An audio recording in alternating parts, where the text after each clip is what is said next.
Okay, good morning, everyone. We are holding on Daf Mem Aleph, Amar Aleph, 41a. And we're going to, Mitzvah Hashem, finish the discussion about Shemitah today and maybe even move on. So we've been learning the laws of Shemitah fruits because it came up with regard to the Shemitah Esrog and the Shemitah Lulav, or at least according to some, there's such a concept of a Shemitah Lulav. And it led us into this discussion about Shemitah fruits. Now, Shemitah fruits, the discussion that the Gemara is dealing with now is a discussion of are you able to deconsecrate something from the holiness of Shemitah and substitute the holiness onto something else. Now, what we're going to see in the Gemara is that there is a area where there is no such thing as deconsecrating. It's at one point of the Shemitah fruit, you don't deconsecrate it and exchange it for something else. All you do is move it on to something else, but the previous thing stays holy. And what is that all about? That's about when you exchange Shemitah fruit for money, let's say, or you sell it for money. So what ends up happening is the Shemitah fruit still stays holy. The money also will now take on that holiness. So they both become holy. So even though the term mechalelin, that you're mechalelit, literally would mean deconsecrate, here it doesn't always mean deconsecrate. It actually, in some instances, you're both are staying holy. The original fruit and the money. Now, what does get deconsecrated is when the money gets exchanged for something else, and it starts, everything, or you exchange the money for some other item, for meat, and that meat then becomes holy. Then you exchange the meat for apples. The apples become holy. The apples you exchange for oil, and so on. One thing gets deconsecrated, the other thing gets consecrated. But the original Shemitah produce always stays holy. And that's a special law that we're going to see. It's learned out of the word tihiyah, that there's a word regarding Shemitah or Yovel, which we're really putting together in the same category, Shemitah and Yovel. And regarding that, those laws, it mentions the word tihiyah, it will be, and the Gemara understands that to mean or the Brisa understands. Okay, come on, let's get going. Sammy, come on, we have to. So what that means is that the Brisa says the word tihiyah. The Brisa says that you learn from there that the fruit, the original fruit, always stays holy. So there is an argument in our Gemara about, are you able to be mechalel? Can you exchange the fruit yourself, or does it have to be done in a way of buying and selling? Meaning, we can understand that when you buy something with that Shemitah money, so the Shemitah money now becomes deconsecrated. The item you purchased becomes consecrated with the holiness of fruits of Shemitah. And that we could understand. What about if you do it yourself? You take the money and you exchange it for, you say, you know what, I'm exchanging it for these fruits. Will it work that way or not? And then the question could really be the first fruits as well. Let's say you have Shemitah fruits. They grew in the field.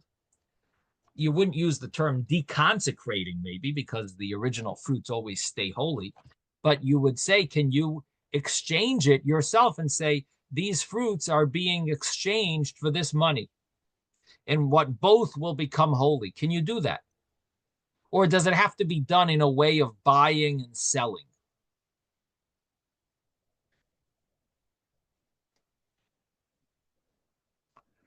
Is that the way the holiness gets exchanged? Is it done through an act of acquisition, or can it be done in a way where you can sort of like play the acquisition yourself and say, well, I'm switching this for that. Can I just play it, do the exchange myself, or does it have to be done sort of like it takes effect with an acquisition when the purchase takes effect? That's when the change of holiness or the substitution of holiness or the additional holiness kicks in. So that's really what we've been learning about. And so let me go over this. We're on page 40. I'm gonna go over page 40b. We actually got to 41a, but let's go over the Gemara. It was a little, some say maybe it could be a little confusing, this Gemara, especially we're not so familiar with Shemitah fruit. I did mention yesterday that it is a practical halacha.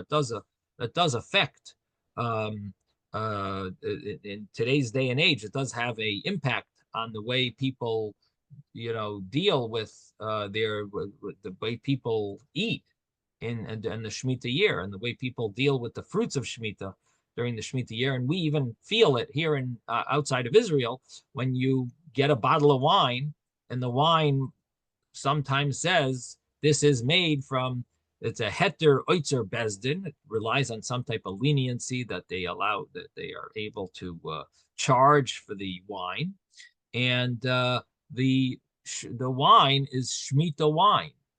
And what ends up happening is, as I mentioned, like you would not be allowed to use it for Havdalah.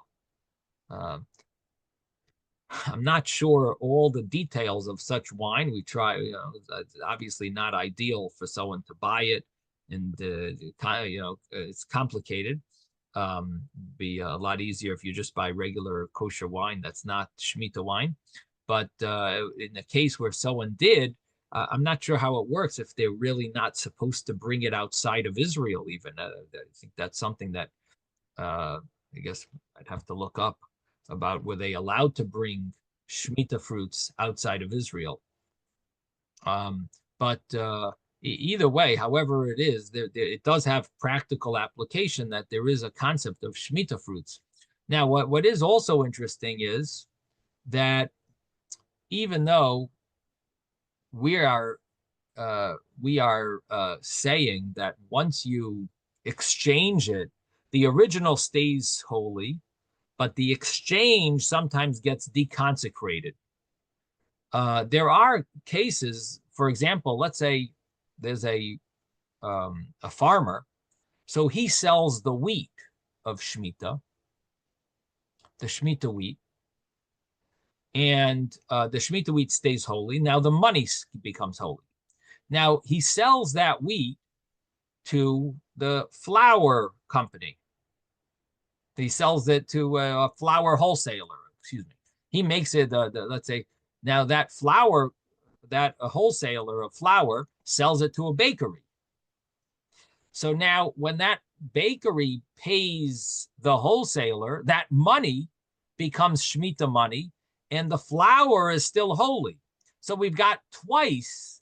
Number one, when the farmer sells it to the wholesaler, the flour stayed holy. Now the money that the wholesaler paid for that flour, that money became holy.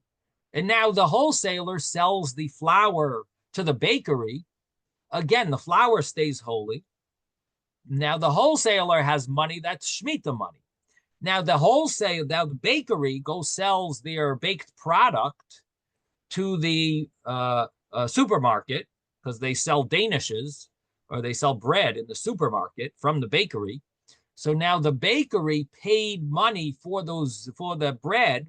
So now the bread stays Shemitah bread, and the money that was paid a third time is now Shemitah money. So the amount of money that becomes Shemitah money is enormous. You could see how it could be a tremendous amount of money turns into Shemitah money during the Shemitah year. And it's not just the first, it's not, you would think that, oh, it only happens once, that it stays holy and the rest now it just keeps getting exchanged. No, the flour got sold 3 times. And so ends up being that the money that was bought with that flour is becomes Shemitah money. Okay. So anyway, bottom line is that, well, first of all, now you understand why a lot of people in Israel during Shemitah, they like to just buy the non-Shemitah produce, like stuff grown by the Goyim. Just makes it a lot easier and less complicated with regard to the laws and the money that turns into Shemitah. But anyway, so there is practical application to this. Maybe not so much here outside of Israel, but in Israel, in Eretz Yisrael, it does have ramifications and halachis. Okay, so the Gemara that we're going to go over from where it says, where we have this argument, Rabbi Elazar and Rabbi Yochanan, where they argued about if Shvius is mischalelas ela derech mekach. Maybe I should read it inside because it's a little hard. I think I'll just read it over inside. It's 6 lines from the top of page 40b.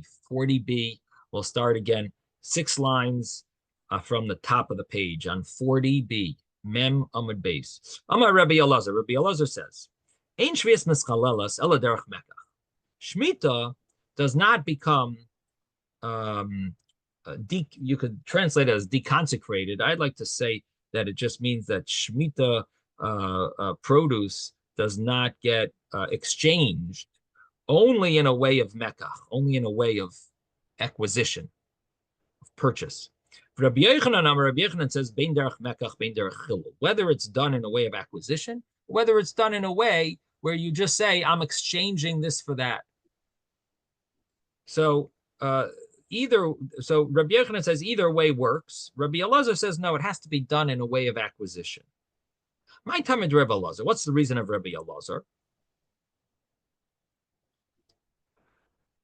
So the Gemara says the chsiv, because, or the brisa maybe. No, well, it's not a brisa. These are Amiram, right? So the Gemara says the chsiv, as it says, v'shnas hayovel hazois, in the year of this Yovel, and right when it talks about Yovel, which is the same laws as Shemitah, Yovel is the Jubilee year, the Shemitah is the sabbatical year. They're both the same exact laws. One comes right after the other. The Yovel comes right after the Shemitah year on the 7th Yovel.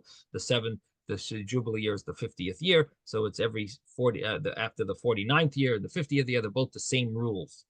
Now, so it says in the year of this Yovel, and right after that, when it talks about, the law would be that you're not allowed to work the field and do business with the Shemitah fruits. So right after that, it says, Samachlei, right near it, it says, V'ki simcharu memkar, when you sell a item, when you sell something that you're selling, and you shouldn't cheat anyone.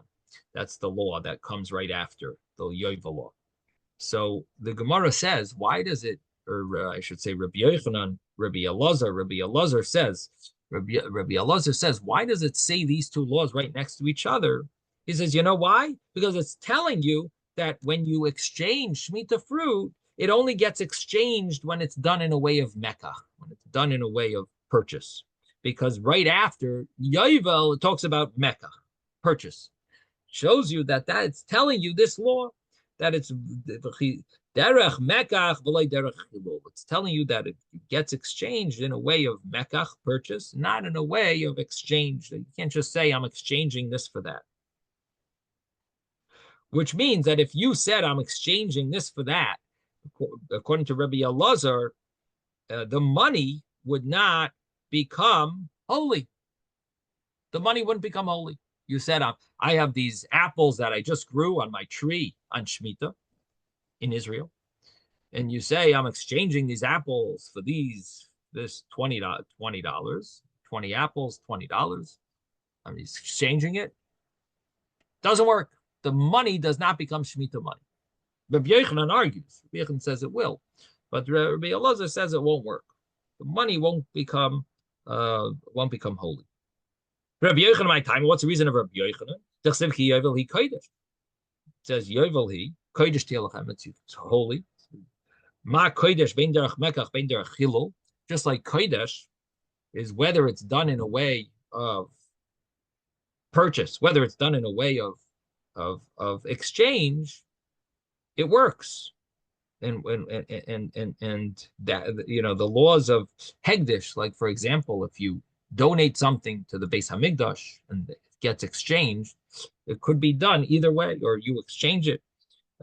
It could be done whether it's done through acquisition, which basically would mean that the treasurer of the Beis Hamikdash sells your item that you donated.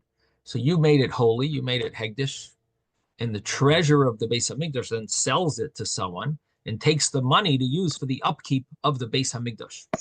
So that money will now become called hegdish money, money of holiness, and the item that you donated will become chulin, become mundane, it'll become deconsecrated.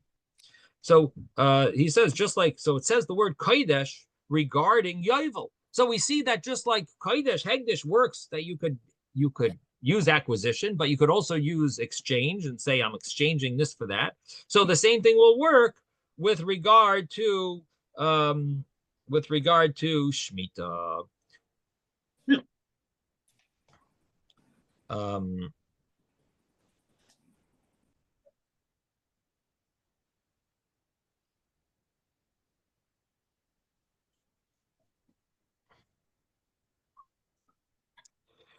How do we know? How do we know that this works with regard to chilul, that you could exchange it by hegdish? How do you know hegdish, something that's holy, consecrated, could be exchanged? Maybe it's only when it's purchased. So the pasuk says, Rashi brings this. The pasuk says that if you consecrate a non-kosher animal to the Beis Hamikdash, you're not doing anything wrong. You're doing something beautiful. You're giving them a value. A non-kosher animal costs, $100.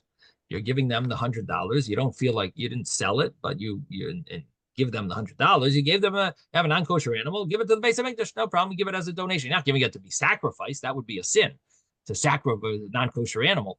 But to be given as a gift to the Beis Hamikdash, they take these gifts and they sell it and so on.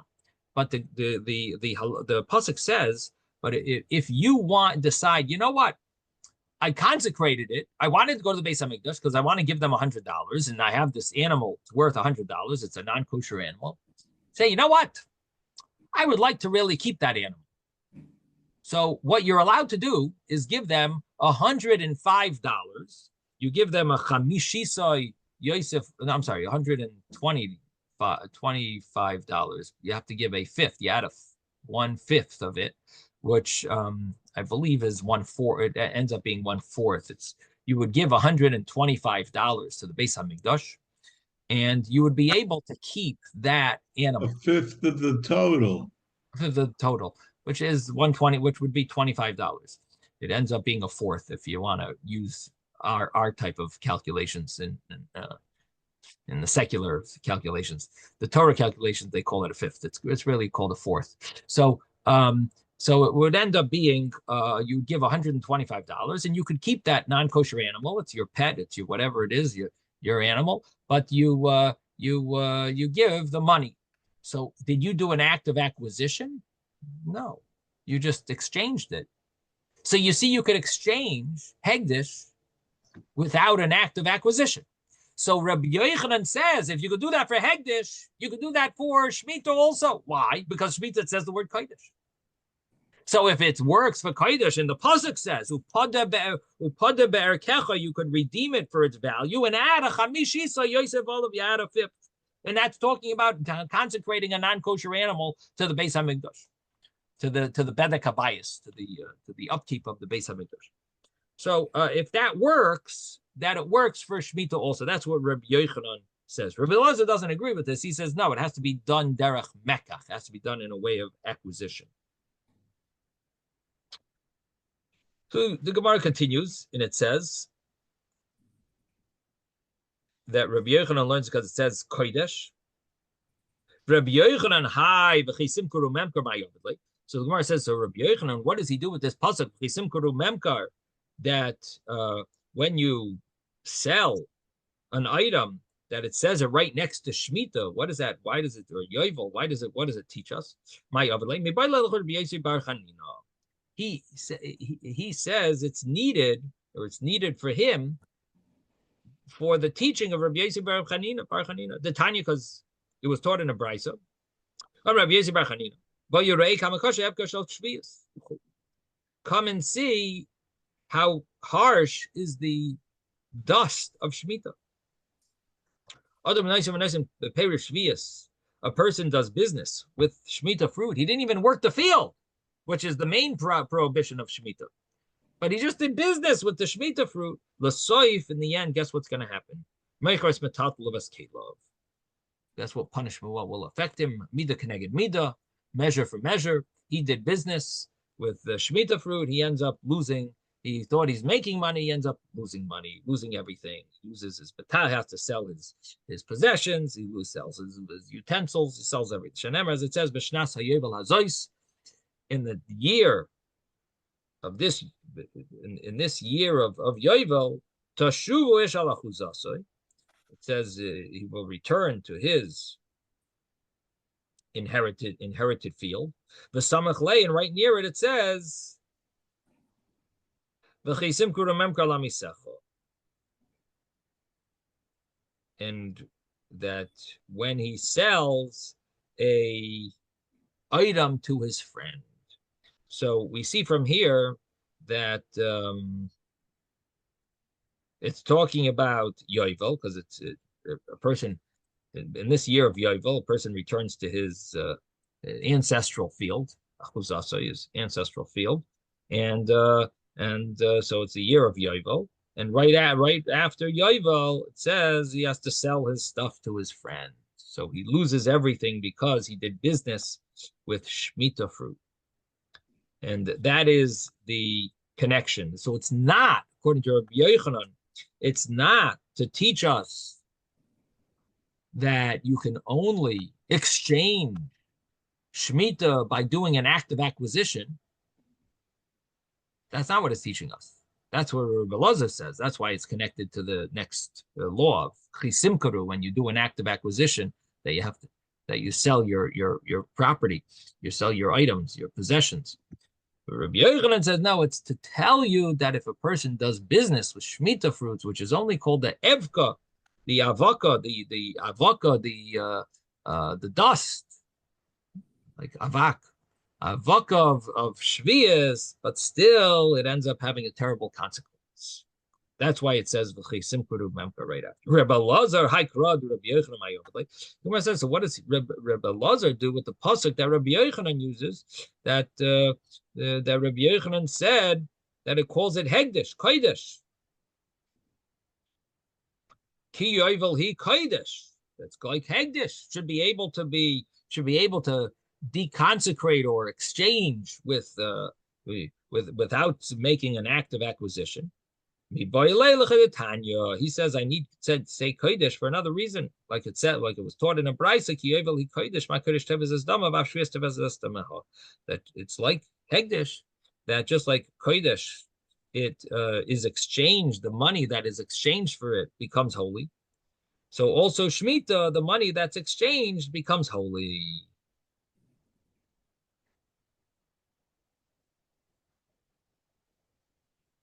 So in that sense, it's similar to kodesh, but not that you could exchange, not that you could just exchange it. It has to be done in an act of acquisition. But when it is exchanged, it will become holy.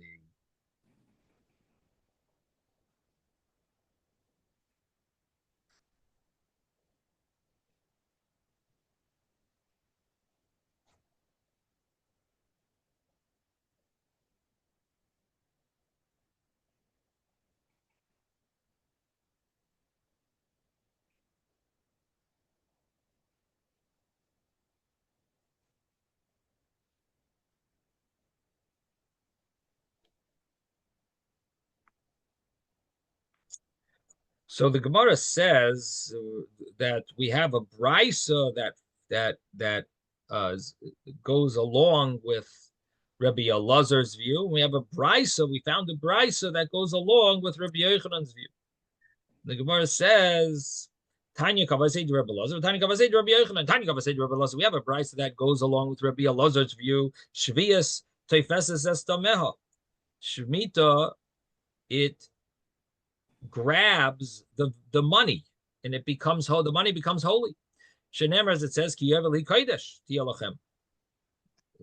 That the yovel it'll be holy to you. And what does that mean? That the money becomes holy. Ma kodesh teves is dama. We also just like kodesh, it grabs the money and makes it prohibited or makes it holy. So af shviyas teves is dama ba'asura. Also shmita grabs the money and it makes it holy, makes it prohibited. And the Brisa adds an important line. Ima kodesh teifas dama yotzel chulin. If you're going to say maybe hegdish, it actually grabs the money becomes holy. In the original item becomes chulin, becomes mundane. Af shvias teifas estamel. You're going to say maybe shmita also. You're going to say maybe there also it should grab its value. V'yotzis lechulin. And the money becomes holy, and maybe the original item, the fruit that was grown on Shemitah, becomes mundane. Talmud Laimar Tiya, it says Tiya Bav Yasa Tehe. It will stay the way it is. The fruit always stays the way it is. And here the Gemara spells it out. The Brisa spells it out exactly how that works. How does this work? You bought with the fruit of Shemitah, you bought meat. Both of them have the laws of being consumed on Shemitah. They have the consumption laws of Shemitah. They both are holy. Then you exchange the meat for fish. The meat loses its consecration. It's deconsecrated. And the fish becomes holy. You bought with the fish, you bought wine. The wine, the fish loses its consecration. The wine becomes consecrated. You bought with the wine, you bought oil. The wine leaves the consecration. And oil. How does this work?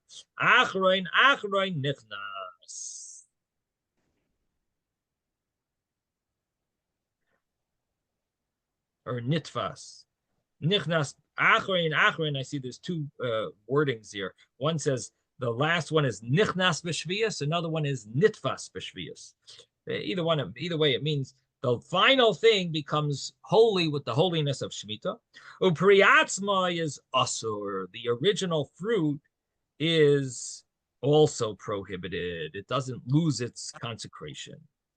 Now, what do we see from this whole brisa? From this whole brisa, we see that everything has to be bought. Lokach, midiktani, lokach, alma derech mekach in derech hilalai. Constantly is using this word. He bought with this, that, and bought that. He didn't just exchange it, but he bought this for that, and he bartered that for another thing, and he bartered the other thing. So it constantly uses the word lokach and purchase rather than chilul, meschalo, that it was exchanged for something, which means that it has to be done in a way of mekach. And that is the understanding of Rebbe Elazar that we saw his opinion. So the Brisa says exactly the same thing. We have a Brisa that's kavosei that goes that's like him. Of course, the Brisa was much earlier, and Rebbe Elazar is an Amoira, but he is. But we have a brisa that follows his way of thinking. That he's basically following the brisa's way of thinking. But we assume he probably didn't know of that brisa, and but there we found that there's a brisa that goes like him. And the Gemara says, Tanya Kavasei Rabbi Yochanan. We have a brisa that goes with like Rabbi Yochanan. Whether Shemitah or whether Meiser Sheni, it can be exchanged for an animal. You have Shemitah fruit, you have Meiser Sheni money. It could all be exchanged for an animal, behema chaya ba'oif, bein chayin, bein shchutim, whether they're alive, whether they're shechted, you could exchange it for that animal, and then you go to the Beis Hamikdash, you eat it there, Ma'aser Sheni or Shemitah, it has the holiness of Shemitah. These are words of the rabbis say, al shchutin mischalin.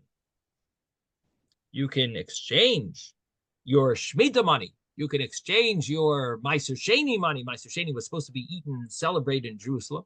You could exchange it for shchutin, for animals that are slaughtered already.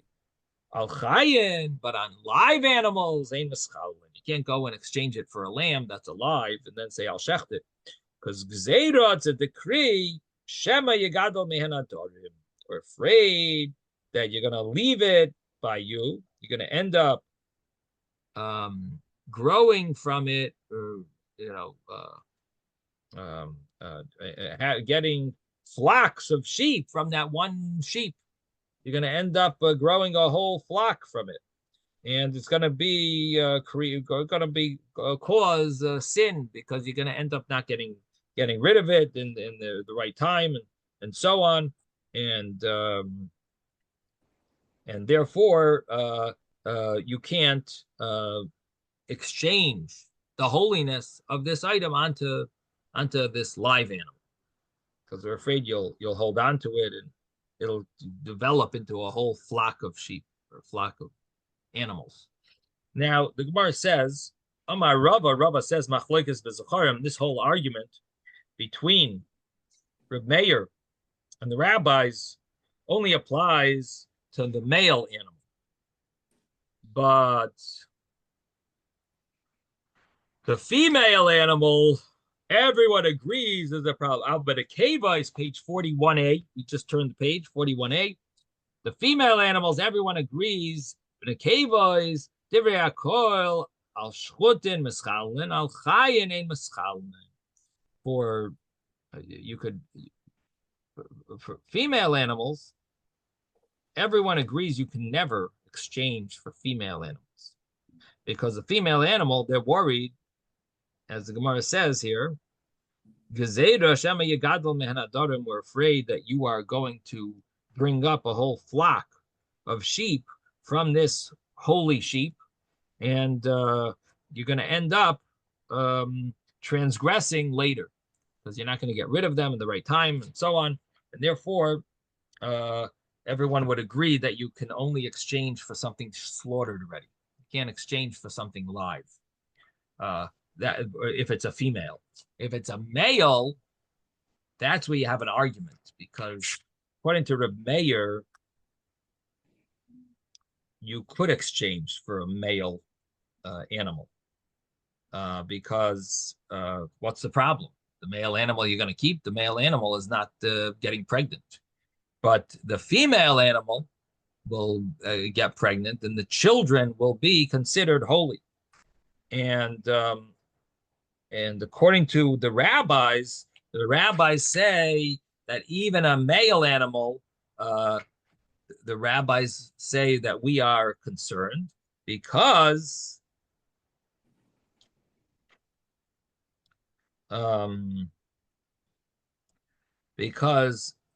if you do, we allow it with a male animal, you might end up exchanging onto a female. Therefore, we can't allow you to exchange the holiness of Shemitah or the holiness of Ma'aser Sheni onto a live animal, even if it's a male. Even if it's a male, because it's we're afraid you might end up exchanging onto a female.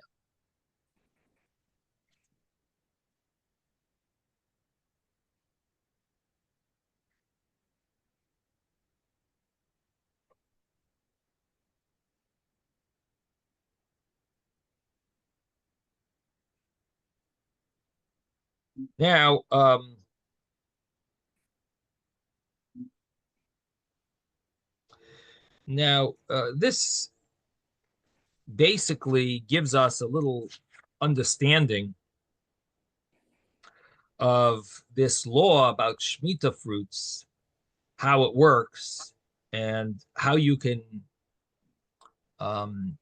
change the money over from one item, or change the holiness over from one item to another item, not for the original item. The original item stays holy, at least Shemitah-wise, Shemitah fruits, but the other items can be exchanged, and then you wouldn't have to worry about the Shemitah holiness that it has. And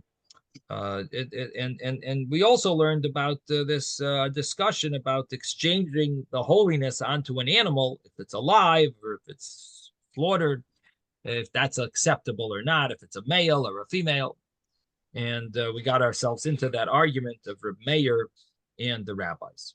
Okay, now comes the new Gemara. So the new Gemara is on page 41a, and we're now going to mention, the Gemara is going to go back and forth. Amar Rav Ashi. Rav Ashi says, so we have this argument of Rabbi Yochanan and Rabbi Elazar. Can the money be exchanged, or do you need to use an act of acquisition to change things around? So Amar Rav Ashi b'achloikis b'pri rishon. Rav Ashi says, this whole argument about using exchange as an option to change the money over, it's only regarding the first fruit, the original fruit that grew on the Shemitah. That would be where there's a debate if the exchange could be done through regular just exchanging one for the other, or does it have to be done through acquisition? But after it's already exchanged onto something else. So, for example, you grew apples on Shemitah, and you exchange those apples for meat. Now you have meat. So the meat, the question would be, can you just exchange it, or does it have to be done through an act of acquisition? So everyone agrees the meat. Now you just, that meat, you know what? I don't want to eat it with the holiness of Shemitah. Okay, I'm exchanging it for this corn that I have. I have corn here. I have a whole huge can of corn. Exchange it for this piece of meat, and that's it. Now the corn is holy. The meat is no longer holy. So that everyone agrees is okay. You don't have to sell it to someone, make an act of acquisition. This is Rav Ashi's statement. The Gemara says, Rav Ashi clarifies, and he says, and don't be surprised, don't ask any question from the brisa that we learned before, because you could really ask a question on Rav Ashi. Rav Ashi just told us that this whole debate about exchanging is only on the first original fruit. Can you exchange, or you have to do an act of acquisition? What about on the later fruits? The later fruits, those, everyone agrees you could just exchange. Really? Look back at the brisa. The brisa that we brought as a proof to Rebbe Elazar that you can't exchange things. What was the examples that it gave? In the brisa that was kavasei to Rebbe Elazar, what was the examples? The example was you bought peiros with the you bought meat with the fruit of Shemitah. You had to buy, you couldn't exchange. Okay, that's the first fruit. And what does it say afterward? You bought meat, you bought fish with the meat. Why does it keep on saying you bought? Sounds to me like every exchange has to be done with an act of acquisition. We brought a brisa to prove Rabbi Elazar's point, and every single time it mentions the word lakach, which means act of acquisition, buying, purchasing. It does not mean just exchanging. So every statement in the brisa was not talking about the first time. It was talking about each continuation of exchanging this for that and exchanging that for a third thing and that third thing for the fourth thing. And each time it used the word lakach. So it sounds to me like Rav Ashi's statement is incorrect, because Rav Ashi says that everyone agrees that on the second acquisition, the second exchange, I should say, the second exchange and the third exchange and all the few further exchanges could be done. Bein derech chilul. They could even be done in a way of just regular exchanging. This is good like that. This is exchange for that. I could just do it myself. I don't need an active acquisition. Because the Brisa brought the case of lakach. It sounds like it has to be. It really has to be an active acquisition. Not like Rav Ashi is saying everyone agrees that it could be done. So the Gemara says, v'hodik tani lakach. In this, that it says lakach in the Brisa, it's not being so specific lakach when it says lakach. ID the tana reisha lakach, tana nami seifa lakach. Since the first case has to be lakach, has to be a purchase, because Rebbe Lazar holds the first exchange has to be done in a way of acquisition, because you're using the Shemitah fruits, and those Shemitah fruits have to be done in order for the next item to become holy. You have to use an active acquisition. Therefore, afterwards, whenever it talked about the exchanging, it used the word lakach, because it started off using that word. But really, it could have used the different word chilel, and it means exchanging, because according to halacha, once you transfer it once by mekach, by purchase, it could be done through exchanging. That's the statement of Rav Ashi. So he tries to answer the problem that you'll have from that brisa. Esve Ravina le Rav Ashi. Ravina asked Rav Ashi a question, a contradiction, to prove him wrong, so to speak. Misha yesh le sela shel shvius. If a person has a coin, a Shemitah coin, and he wants to buy with it a garment.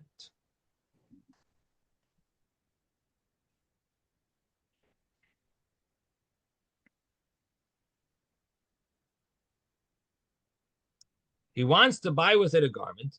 Keitzad yaseh. What should he do? You can't buy a garment with it. So what do you do? You go to a storekeeper who you are familiar with, who you're friendly with. He'll do you a favor.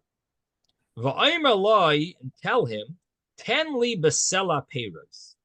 Give me the amount of this sela, this coin. I want fruit for this amount.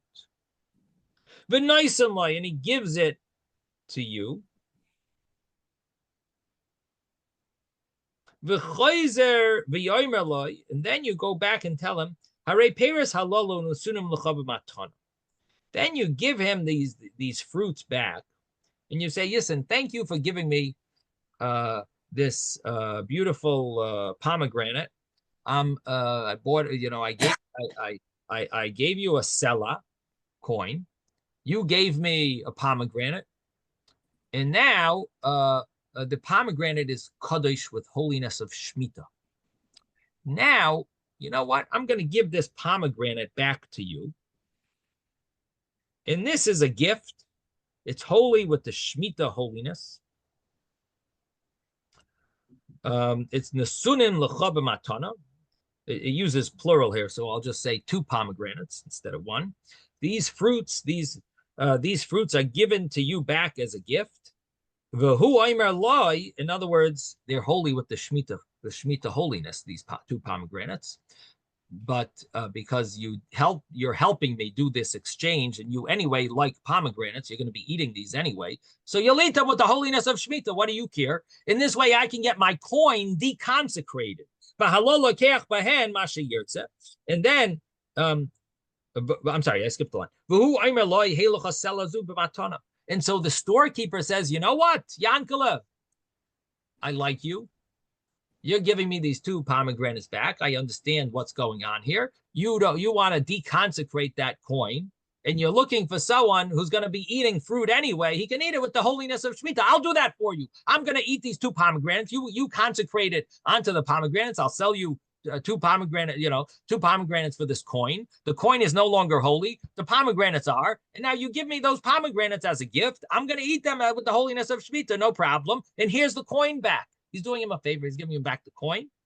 And the coin is deconsecrated. No one really lost here. It was win-win, because this guy gets to do a favor for his friend. He's anyway going to eat 2 pomegranates, so we'll eat them with the holiness of Shemitah. That doesn't really change much. He's basically eating them, and so all he did was deconsecrated the coin for his friend. Now his friend can go buy a shirt with it, because really you're not allowed to buy shirts with the Shemitah fruit money. But this you'd be allowed to, because the coin is deconsecrated. Now, what does the Gemara say? But here, the Retiree, the Prishenihu, this that's holy with the Shemitah fruit is called a Prisheni. It's an indirect fruit. It's a secondary fruit, because the original fruit was holy, grew on Shemitah. What do you have now? A coin. What's the coin? It's not holy. It didn't grow. I wish we could have coins growing on trees, but it doesn't. The fruit grows on trees, and that's holy with Shemitah. The coin is something you obviously exchanged originally for this Shemitah fruit that grew, and the coin became holy with the holiness of Shemitah. And now the coin is what you're trying to get rid of, the whole deconsecrated. So how are you deconsecrating the coin? You did some deal with the storekeeper that you exchanged it onto pomegranates, and now the coin is no longer holy. Okay, so you got the coins, but what did you do? You did an act of acquisition. You did an act of acquisition. You exchanged the coins for the 2 pomegranates. What type of coins were these? Were these the original fruit? No, the coins don't grow on a tree. These are obviously the additional fruits, and therefore you see uktani derech mekach, and still this briser, this tosefta, it's really a tosefta. This tosefta gives this case where you had to buy it. You go to the chenveni. Why don't you just exchange it yourself? Why do you have to go to him and purchase, and you had him purchase it? Why do you have to do that? You could have just exchanged. It must be even further fruits that are not the original. Still, Rebbe Elazar holds it has to be done in a way of acquisition. That's the way it has to be done.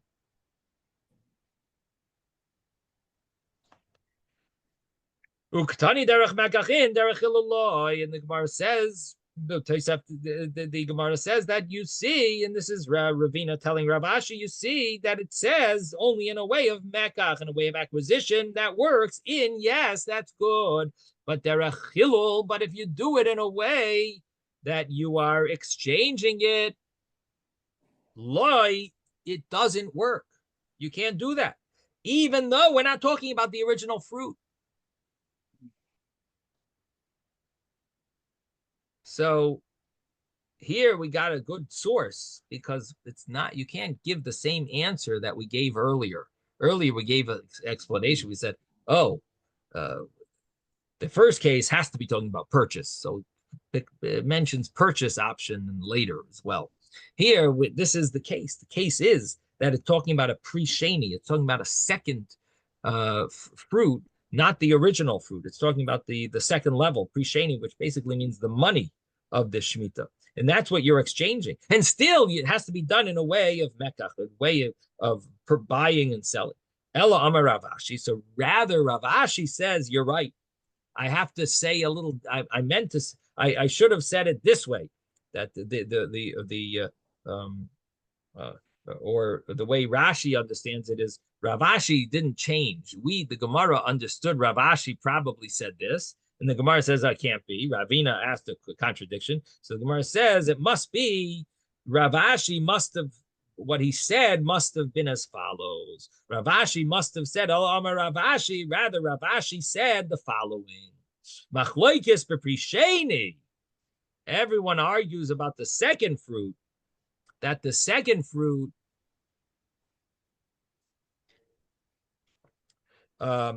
is where there's a debate if you use the money to exchange, will that work, or does it have to be done with an active acquisition? But the first time around, when you do an exchange, divrei hakoil, everyone agrees, derech mekach in, derech chiluloi. Everyone agrees that the first time around, everyone agrees it can only be done in a way of purchase, not in a way of acquisition. You can't just take your Shemitah fruits and say, you know what? I'm exchanging this fruit for this money. You can't just do that.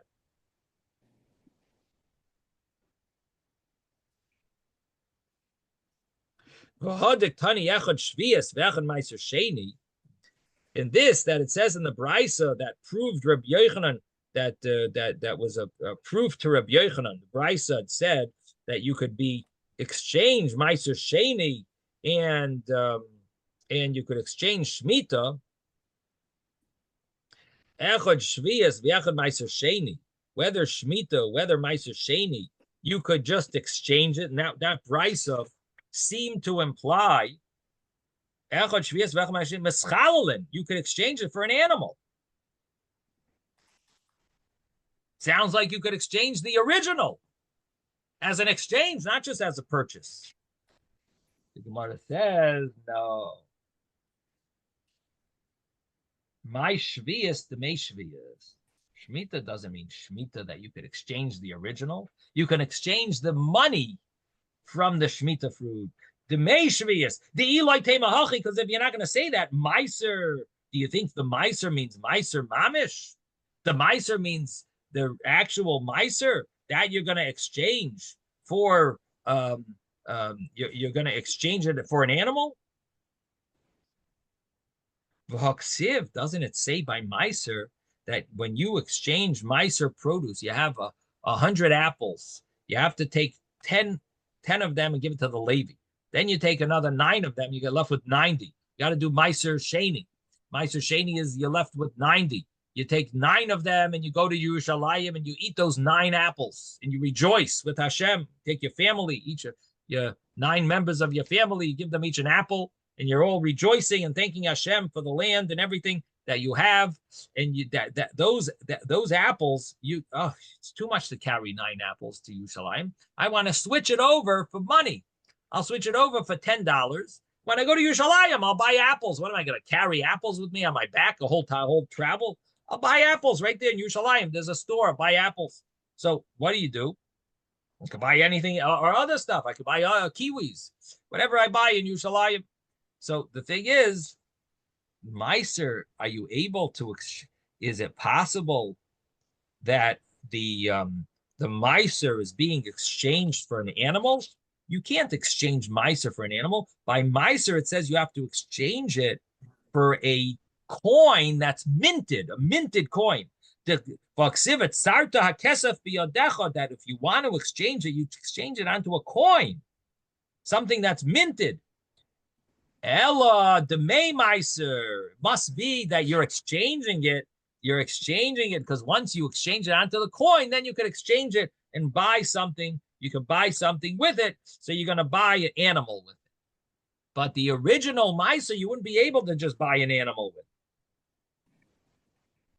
So therefore, it must be that we're talking about the May Meiser, the money of Meiser. So Hachanami, the May Shvius. Here also, we're talking about the money of Shemitah that you can exchange, according to Rabbi Yochanan, whether derech mekach in a way of transaction, of a purchase, or in a way of exchange. You could do that as well if it's the money. But the original Meiser Shemitah, you can't exchange in a way of exchange. It's done. The only way it is exchanged is through an act of purchase where someone buys that item, and that's how the holiness gets exchanged onto something else.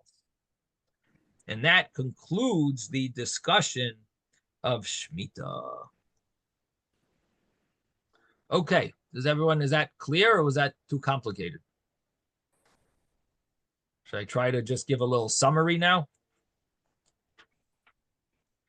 Basically, the Gemara went back and forth about this debate about Rabbi Elazar and Rabbi Yochanan about exchanging Shemitah produce or Shemitah coins or Shemitah holiness onto some other item. Can you exchange it or not? So it seemed like a very simple argument. Rabbi Yochanan says, yes, you can exchange. Rabbi Elazar says it can be transferred, but only through an act of acquisition. You can't just go and say, I'm exchanging this for that. That's what it sounded like. But the Gemara in Rav Ashi, the way Rav Ashi understood it is that there is going to be some type of area where everyone's going to agree. They're only arguing in certain cases, but there's going to be an area where everyone is going to agree. Initially, the understanding we had was that Rav Ashi said everyone agrees that after it's exchanged once, then everyone agrees that you could always just do an exchange. The original exchange is where they're arguing about. But afterwards, everyone agrees you could exchange it, you could sell it, transfer the holiness by transfer of a purchase. But the original item, that's Shemitah, that's where there's an argument. Can you just say, I'm taking these apples that grew on my property on Shemitah and I'm exchanging it? Or do you need to actually sell them to someone to make that transfer of holiness and make the other item holy and then ultimately lead to the exchange of holiness? Or could you just do it yourself and say, I'm transferring it to this, and then that item becomes holy and so on? And on that, the Gemara was not satisfied. Initially, the Gemara said, it's not a question from the Brisa that we originally brought, where it says lakach, and it implies even later things you would have to do an act of acquisition. That the Gemara says not a problem. But the Gemara but Ravina brought a different Tosefta, where he did seem to prove that even further things, even even afterwards, it would need to be done in a way of acquisition. And that was that case where you want to buy a shirt with this coin, and it's obviously not the original item, and still it has to be done through a way of purchase. So the Gemara said, you know what? Must be Rav Ashi was saying a different point, just the opposite, that when it comes to the first item, everyone agrees that it can't be exchanged.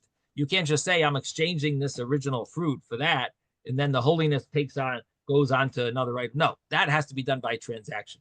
But when it comes to, the further fruits, the further the extension of that, that's where there's an argument. If it continues, the pre-sheni, that's where there's an argument. Pre-rishon, everyone agrees, derech mekachin, derech chiluloi. And the fact that we have a brisa that implied that you could be meschalel even on the first fruits, because it says shmita, you could exchange for an animal. Echad shvias v'echad ma'aser sheni, you could be meschalel, you could exchange onto an animal, even a live animal, maybe only a shechted animal, but it says you could exchange it. That did not mean the original fruit. Everyone agrees the original fruit, you can't just say I'm exchanging it for this and then ultimately have the second item take on that holiness and continue giving that. Oh no, the first time around it has to be done through an active transaction. Afterwards, that's where there's a discussion if it works, if you can get it, if it works through an exchange, or it has to be done through an active acquisition. And the brisa doesn't mean shvius; it means demei shvius. You could exchange the money of Shemitah, but not the actual Shemitah fruit. That has to be done through an active acquisition. And that's the conclusion of this Gemara. Yes, Jeffrey, I see you're trying to say something. Yeah, so I'm trying to figure out, we started this all out by saying you bought the lulav during the Shemitah. And it's because you bought it from somebody who didn't understand the rules. So he expected you to pay him. And you try to change that and say, just put them all together, the lulav and the esrog. Right. And I'm going to just give you one price for the whole thing. Right. And the money won't be holy. And the money won't be holy. Right. And you'll be permitted to do that. And the storekeeper, or in this case, maybe it's just a peddler. Right. They would then have money that was technically consecrated. If you didn't do that shtick, if you didn't do this the way the Mishnah says, then you'll have that problem that you're giving an ignoramus money that was consecrated, and you will have caused him to sin. You'll be transgressing, putting a stumbling block before a blind man. Now, I should just correct one thing that you said, and that is that we're not dealing with the lulav, really. We're dealing with the esrog that's holy. Yes. The lulav was the Gemara's discussion, but the esrog is what the case that really we were mainly discussing. Because it's a fruit as opposed to something more like a vegetable. As opposed to wood. Wood. Okay. As opposed to wood. Yeah. So and in addition to the fact that it's also a 7th year fruit, as opposed to the lulav that's considered a 6th year fruit. Right, but we're just going to have the problem with the lulav the next year. Right. Then you would So have. we still need to know what procedure to use.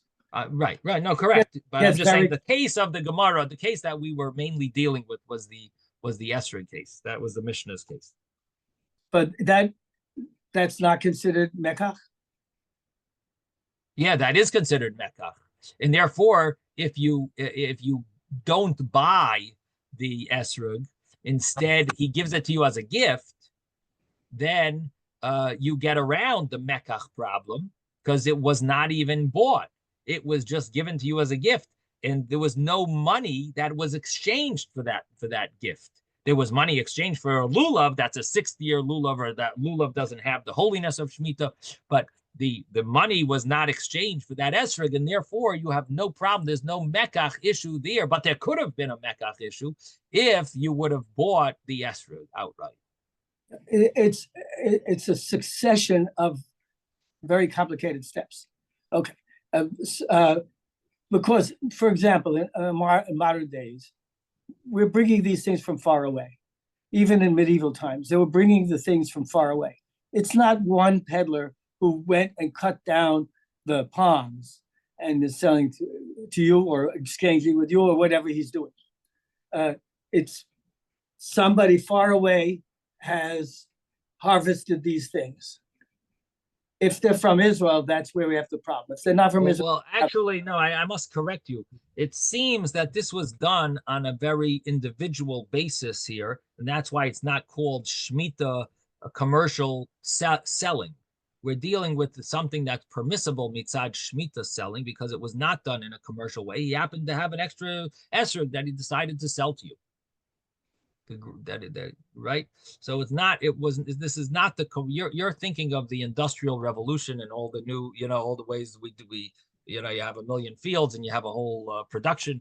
This is old time. You happen to have an extra esrog, you're selling it. So it's not done in a commercial way with. But when we talked earlier in an earlier Gemara, the rabbi said, I'm going to rule like the rabbi who says that you could use a hadass that's cut off at the top unless you give a good price. Right. So there was some commercialism. Right. There definitely was there were commercialism, but this case is not talking about that because we're dealing with Shemitah. But if it wasn't the Shemitah year, oh yeah, I'm sure a lot of Yidalach were involved in the esrog business. It's not just a new thing, But today in the land of Israel, we still have the problem of Shemitah, and of course we do grow the esrogim there. Right.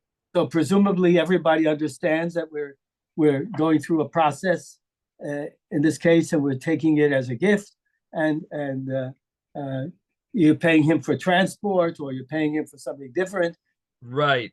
There seems to be something that they rely on called Oitzer Bezdin, where you're right, you're getting paid for like the transport and things like that. You're not actually buying the esrog. The esrog is free. And then there's laws about returning it to Israel afterwards.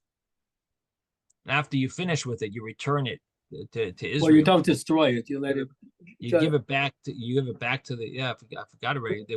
I remember there was some. There were rules about it. I have to look it up online. I'm sure there's a lot about it online.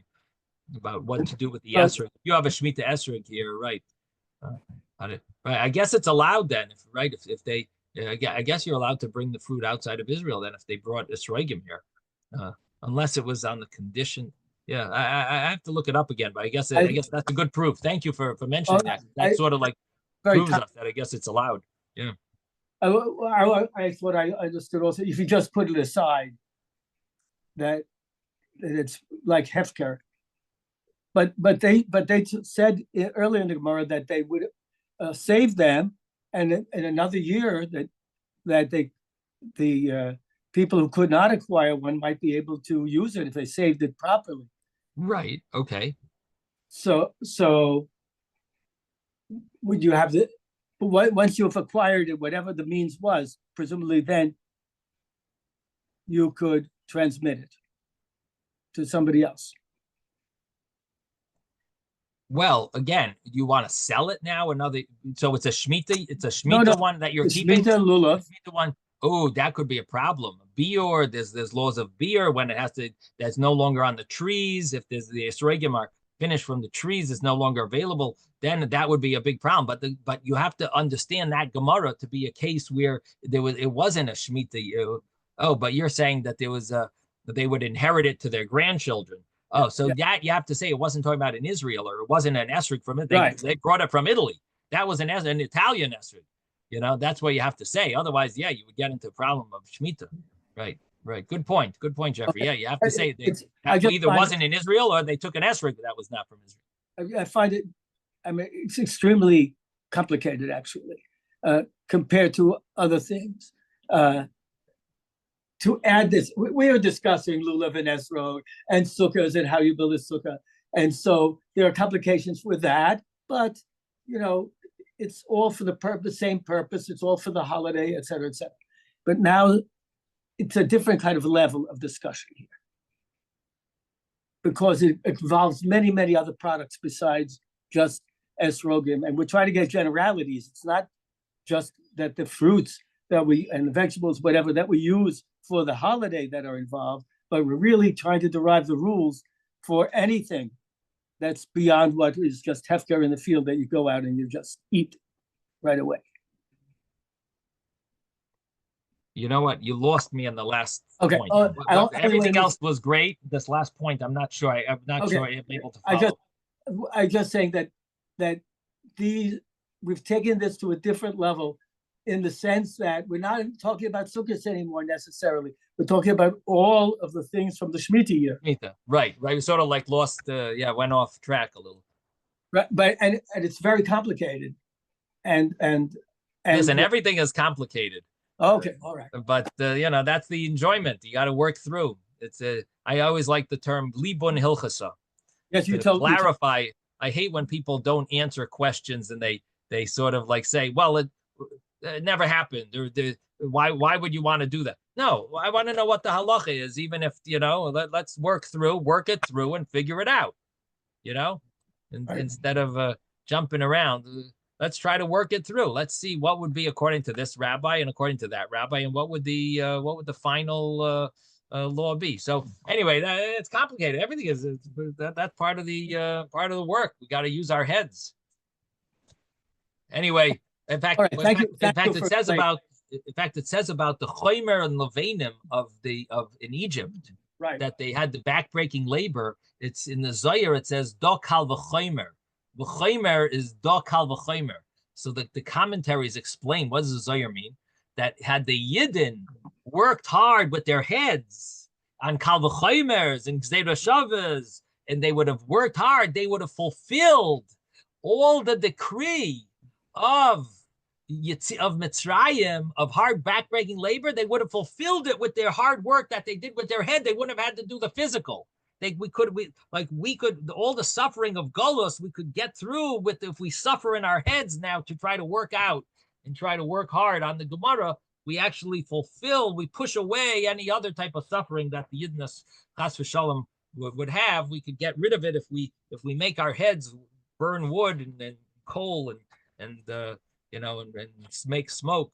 and we make we do the kal v'chomers with our heads. We fulfill the kal v'chomer, the chomer volvenim, that the golus, that's part of golus. Anyway, Zay Gesund, have a wonderful Shabbos, everyone. Good job. Good job. Parshas Parah, Vayakhel. Sei gesund. Bye-bye.